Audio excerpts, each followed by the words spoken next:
Verse of the day comes out of Psalm 23, where David says and reminds us that as we walk through the valleys, the shadow of death may be present, but also is the Lord there with his staff to both protect and guide us.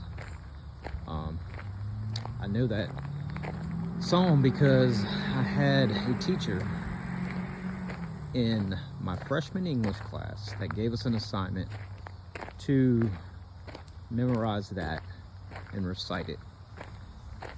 I was offended at the time because I was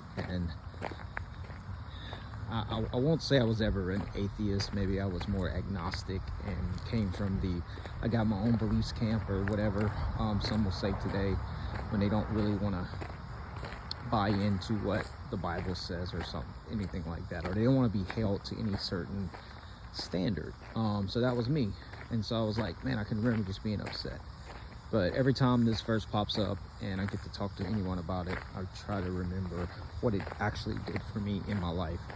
So that freshman English class assignment turned into something that got me through life in some very difficult times, because I think that the Lord used that English teacher, and Miss Simpson, Miss Simpson, who boldly gave that assignment.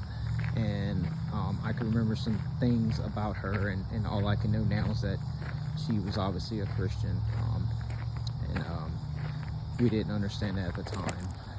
Just poked fun at her for the way she was and things like that. But now I know who she was, so I hope she's in a good place now, and I hope she can understand the ignorance of some teenagers, and forgive me if I was ever to run into her. I would thank her personally for that assignment, because again, it did help me through many trials, through many dark places.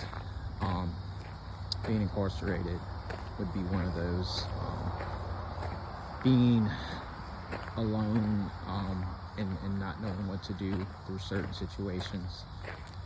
Like I said, it's just been something that I want to give her credit for, and just speak to anyone else out there who is bold enough to give and stand on their faith and belief, and impact others in a way that they may not see the fruit of, but understand that the seeds you plant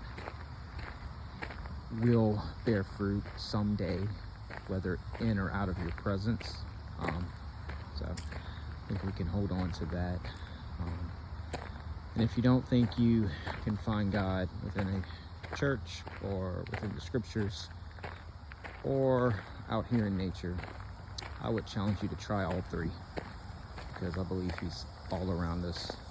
Jesus tells the woman at the well that there will come a time when you won't worship God. It wouldn't matter whether you worship God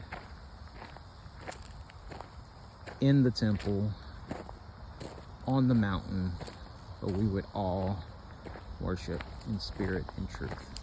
But I believe there's a place for nature.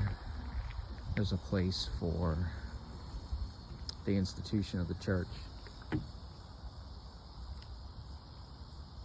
I believe God can use any and all the things that he wishes to bring about his glory and our understanding of who he is. So if you find yourself struggling with faith today, I challenge you again to seek him out in all the ways possible. God bless.